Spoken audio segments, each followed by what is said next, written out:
I think I have met everyone in here, but for those who may not have seen me yesterday on Zoom, I am Sandhiya.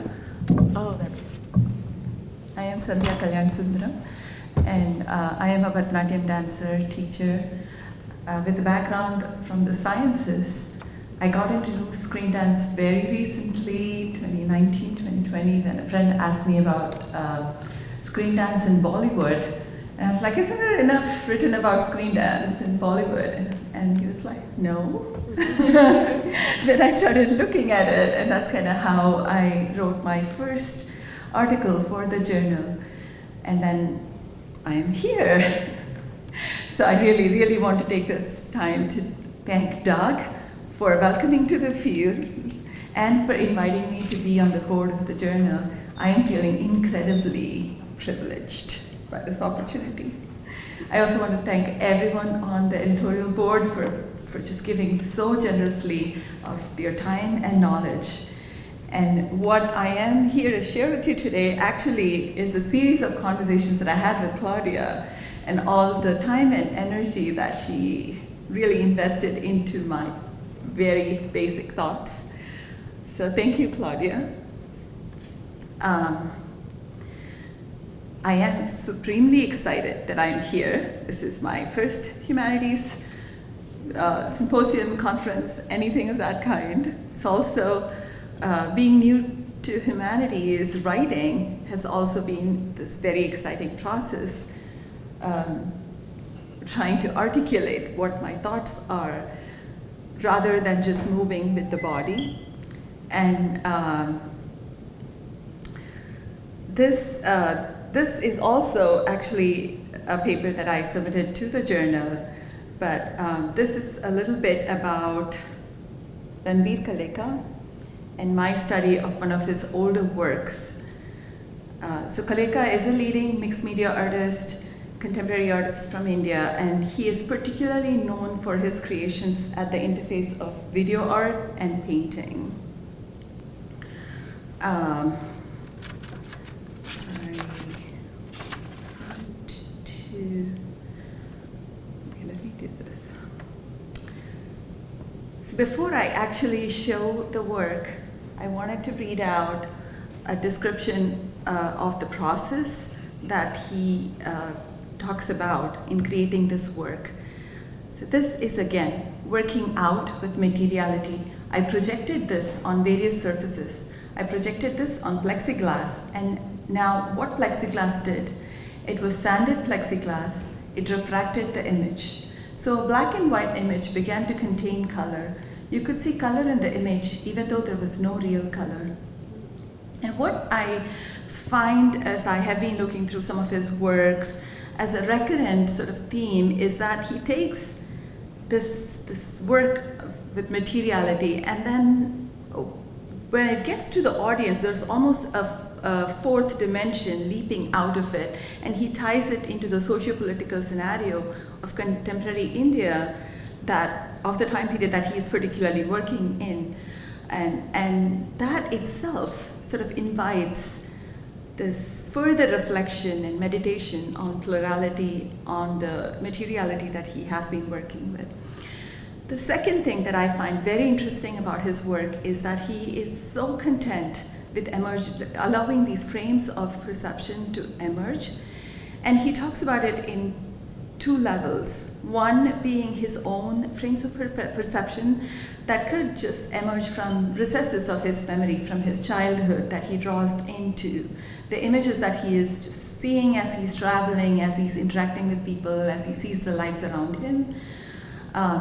The other is the audience, the side of the audience, what it could potentially trigger for them, entirely up to them, of course, but just the fact that he is in no way or form trying actively to emerge it, but successfully manages to do that.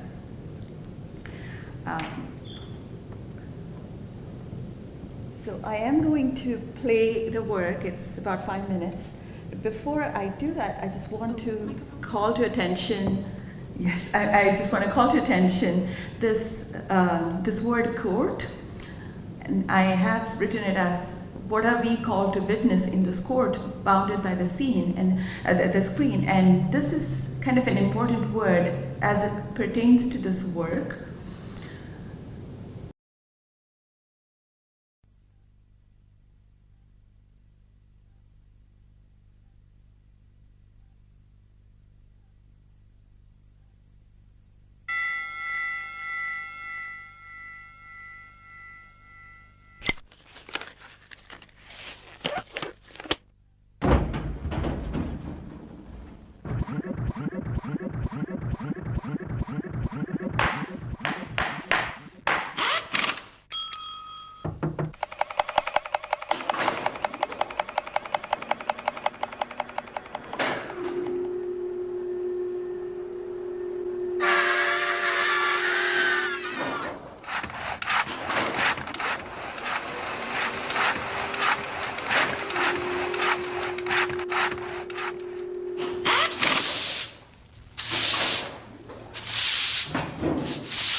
key ideas that I want to develop from that is temporality and symbol within man and cockerel serve as devices for a semantic mediation of audience perception.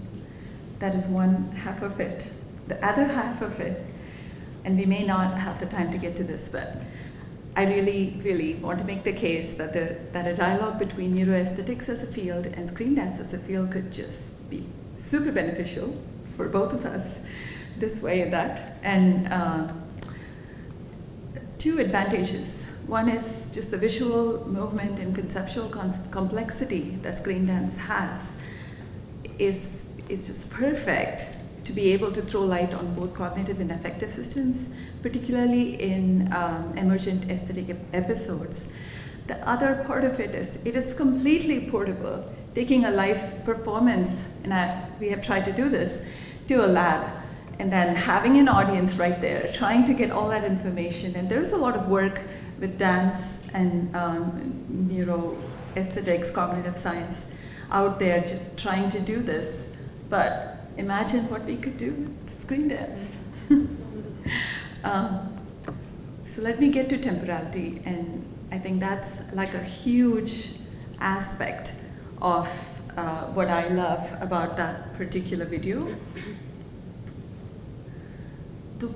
I wanted all of you to hold on to the word court, and I am using that as a translation of the Indian word Haveli, which then immediately conjures to anyone who knows the language this gigantic architectural space that really lifts up into the sky, compared to the background, has huge windows, beautifully designed, beautifully ornamented, and another gigantic courtyard which the viewer is able to look at from any of the windows called Jharokas. And this Ranbir Kaleka, when he talks about his childhood, he says he grew up in one of these Havelis, and his childhood was really about watching life happen in the courtyard. And time was slow. It was a completely different time. And having been to Havelis, I attest to that it is indeed different. But having said that, just looking from that perspective of his childhood, this particular video art takes that same architectural sense in its spatiality and its temporality. And it has this interesting, like he talks about the plexiglass materiality on the screen. The other part of it is the slowing of time, and when we look at this in a very sort of minuscule fractionated version, as much as we can do of already what has been slowed down, we start to penetrate beyond the layer that we see in the video. And in the repetitive loops, we start to see a restoration of every small instance of what a child might have encountered through a Haveli. And then as time goes by, there's so many layers of shades, textures of meanings that then develop. I want to unwind the loop. I love the loop. So if we look closely at that experience of time perception, it seems so much so that this performer, his cockerel, they are in and out, and this reflection of his tantalizes us. It's just left behind and does various things. There's two layers that I find in the audience perception. There's this shifting, unshifting event.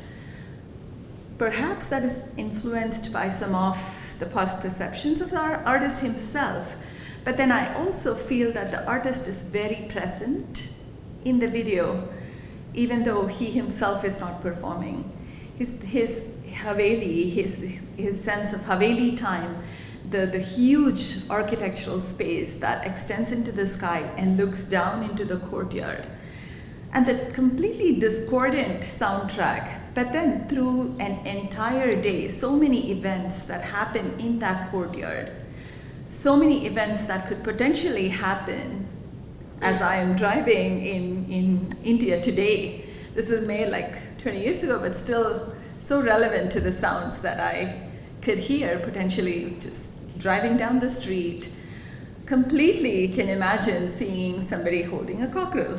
It is so everyday, but also that is the key part of why this is almost transcendental, I feel. For me, also philosophically, this is interesting from a direction of causation and the connection between time and motion. What are we aware of as an audience? Where does this start for us? And it could be different for all of us, but just that question. Is it in where the performer is located, where the cockerel is located? Is it in the scenery behind, the birds coming in, out, the progression of the day, the light, the movement of the water? What exactly is locating us to that? The other part of it is, are we aware of all of these multiple occupancies of time? And how is that changing our perception? That picture again, where the reflection is left behind, it is at once, I feel, pervasive but ephemeral. And using this loop sort of expands time for the audience, but the image itself is minimal. There's just this performer and the cockerel. And the viewer is somehow suspended between time and timelessness in sort of an excruciating slowness, but there is no escape from the reality of what you are having to see. There is also this unusual sense of stillness, which is achieved, I think, through the slow pace of editing, the fixed frames. But the stillness is neither calming nor silent. And that is where I want to get into the symbol aspect that I feel is another key to the semantic mediation of perception. Here, I feel it is constructed. Symbol is a big part of, I think, the Indian unconscious, so to say. It is constructed out of multiple devices here. One is the device of agitation. The second is the man and cockerel as a twinned, unified whole. And the third is that ephemeral bond. Now they're together, now not. And in detailing all of this, I'm going to say that I almost feel that the symbol can be defined as a matter of experiencing an experience, the cross-sectional view between the past and the present, the presence of the artist, and the role in shaping the future, the migration, the transience of human experience in these different worlds. So let me go into the first device of vegetation as a symbol. This is not new to video art. It is, I think, a part of Indian cinema, particularly from the 40s through the 60s. And like Sumedha pointed out, in that time period, there was a lot of experimentation. There was a lot of what can we do? How can we make the audience relate to something different? What can we do to get a message across that is non-colonial? So there was this huge attempt, I think, to clue into the audience something more than what they were visually experiencing. So I think that is also something that I see in Kaleka's work, in this particular work. And I see it partly in the sparseness of the images and in the characters. There is sort of this absence that I'm feeling. Where are these characters located? What is the backdrop of this so-called seemingly rustic village scene that pops up but is actually absent? Are the man and his cockerel displaced from their original setting? Is the man about to sacrifice the cockerel? or about to take the cockerel to a cockfight. Cockfights are banned in India, so but I will still say that I have seen while I was growing up in India. Does the man's facial expression belie any message, any thoughts to his viewer? What are they performing? The identities seem to be constantly shifting. So some of these are the agitations that I feel are palpable in this. The second symbol being man and cockerel as a twinned unified symbol. Just pause for a moment and think, let's take one of them out and just have the other one. The tension would simply not be there in that video.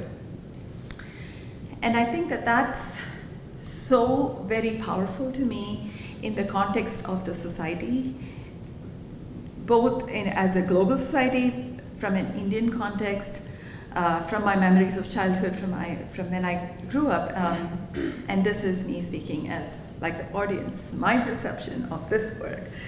But then the question that I think really pops out to me is, how do these erasures of communities, of stories, and of identity slip through the fissures? How can we, as screen dance makers, as consumers, put in some mechanisms? Can we do that to alert us as we lose sight of one or the other life story? The third one is the ephemeral bond between the man and cockerel as a symbol.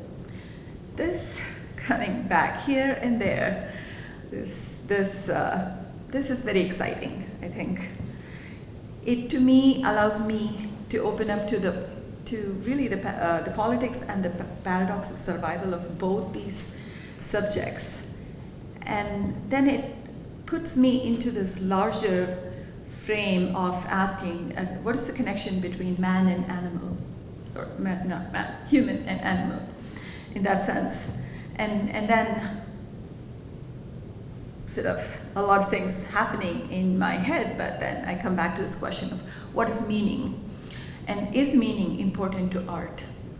And I think that that's another thing that I see recurrent as a sort of hidden question, a hidden challenge in Kaleka's work. He seems very drawn to the human condition, and then he has all these questions that are unsaid, but right there. I almost see it also as a challenge to the limits of our security in our own individual lives, and as we exchange our life in our daily interactions with others. I also think this particular sort of ephemeral bond has the capacity to be a material model in itself, in the materiality of the human and the cockerel. So that is a bit of an extension in what I'm perceiving, but I wanted to just mention that. Should we talk about neuroaesthetics? That's the next sort of shift here, shifting gears. I know I'm running out of time, so I'm not going to go through all of this, but just going to leave three questions that I had. How do artistic intentions transform into viewers' emotions in art and encounters? And I'm trying to restrict myself to contemporary art. How does perception come to engage value signals in the brain's reward circuit? Can current models in neuroaesthetics account for the aesthetic experience of the audience for video art and for screen dance? Can these models be extended to culturally situated work? I did look at one of the models, and with respect to this particular work of Kaleka's, it is very speculative what I've done with it. But I found that the model that I actually was looking at is called the Vienna Integrated Model for Art Perception, VIMAP. It was proposed by Peluski and his colleagues. It came out of the LEADER lab. This lab has been working enormously over the last 10 years to come up with several models for aesthetic appreciation and consumption. So I think there is something more that could potentially happen from this point on. But anyway, all of my work here is speculation. So I tried to apply the model. It has about 7 different outcomes that it predicts for a human aesthetic experience as they encounter contemporary art. And I tried to use and just apply the model as is to see how it could work from 1, an artist's perspective, and 2, from the audience perspective. And I think that it could be extended with more work into a culturally situated context, particularly if the semantic contexts are emphasized. The second, when I looked at the audience view, what I did was to take responses of 2 influential Indian contemporary art critics and their responses to this particular piece of work, Nancy Arjania and Geeta Kapoor. And I found that there are several stages that the model lists that could potentially be visible in the words that they use to describe their responses to the work. Now, I have not interviewed them personally, so I am, like I said, speculating here. But I think that this could be opened out into new directions for screen dance, definitely, and for neuroaesthetics as well. There is as yet no research that I found that is coming from either cognitive science or from neuroaesthetics that really tries to understand the process of audience response to screen dance and how the different brain regions could perhaps be working synchronously to experience this. I also think that it would be nice to have some more culturally situated models to understand. So those are some takeaways that I have. Any questions?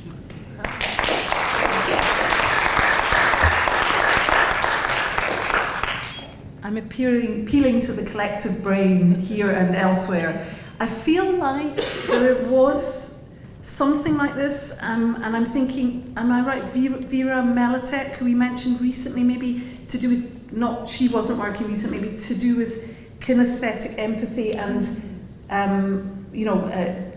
haven't got the right vocabulary here, so tracking brain activity, and I'm thinking something in the late 90s, early 2000s in Germany, and I'm going to dig around for you now, but I just wondered if anybody like Doug, do you remember that? Karen Wood would know because she's written quite a lot on kinesthetic empathy. Okay. And I feel like and she would probably then know about There is definitely a lot of work with dance performance. This is related to screen dance, absolutely. I would love to look that up. I just wondered if anyone here remembered that. Yes, yeah. Thank you. No, brilliant, but thank you, that was fascinating. And can I just make an observation? Also, you mentioned the other day about your fascination with the workings of the inner body, the biological, and that was really resonant for me in the work that you were sharing. I was thinking, gosh, this is really kind of as though we were going into the bodies, and in that kind of, it was a lovely connection, so thank you.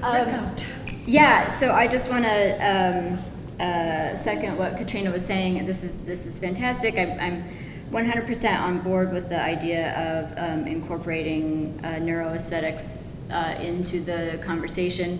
And you started to go here a little bit, and I'm just curious to hear more from you. One, I would just offer that all aesthetic experience is culturally situated, so it's not even, it is more about like what kinds of artistic practices are represented in the sample that is being explored, but not allowing ourselves to think that European art practices aren't cultural, right? No, no, that's not what I meant to say. I actually only said that because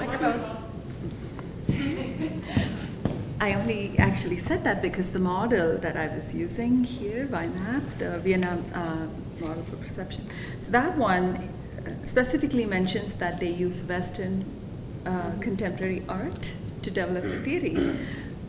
and it is in that context that I said culturally situated, not in any other way. Yeah. Okay. Yeah. So my question then for you is really about neuroaesthetics and how neuroaesthetics as a field understands the role of culture in making meaning of the image. So one of the things that I really appreciated about your presentation was this kind of breakdown of, I just caught sight of myself on screen. Okay. Dang it. So one of the things that I really appreciated about your presentation is the time you took to break down what the image was doing for you as a spectator, for you as a kind of cultural insider to what was being represented on screen. And you're talking about the everyday, your experience growing up, and how it kind of it calls to mind some of these experiences. And to my eyes, like I don't have that same point of connection. I'm like, what is a cockerel? Is that a chicken?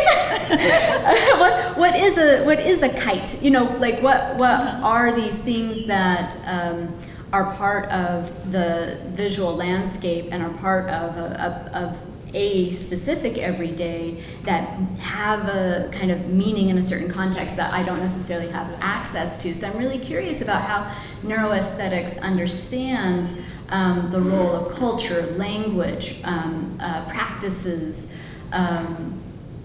in the kind of cognitive or brain-based or even visceral response to the aesthetic image, and how it understands that when the culture being represented on screen is the one that the viewer also shares versus a kind of cross-cultural experience. So I just wondered if maybe you could speak to how neuroaesthetics understands the role of culture in making meaning. That is actually a very important question. Neuroaesthetics absolutely acknowledges the role of culture, of experience, of all the different things that we go through in migration, in living in a different part, assimilating new knowledge, all of that, and how it impacts. The other big part of it is also how often are you exposed to a particular art form. I myself am not exposed much to Indian contemporary art itself. With my background and the way I grew up, it was more ancient world, the temple architectures, the bronzes. Those are my area of comfort. That's what I really know about. And if I were to speak to those, then I would feel far more comfortable than to speak to Ranveer Kaleka. But so to answer your question, neuroaesthetics does definitely acknowledge all this, and that is actually a part of the problem in trying to develop these models, because it is so individualized. And then how do you get a group of people to watch something with completely different experiences coming from very different places, and then absorbing the material, rating it, valuing or not valuing it, and how does it even resonate to what they may hold as internal value? So those are some of the problems in even understanding the brain models or creating brain models. What is possible though is to hook anyone up and then see which part of the brain lights up. So okay, and then see maybe there's already so much study about different areas that are connected in different ways, and how they respond to sadness, to music, to something universal like that, and then extrapolate from there on. So that is a lot of what is happening today. I should clear up the space. Do we have any questions?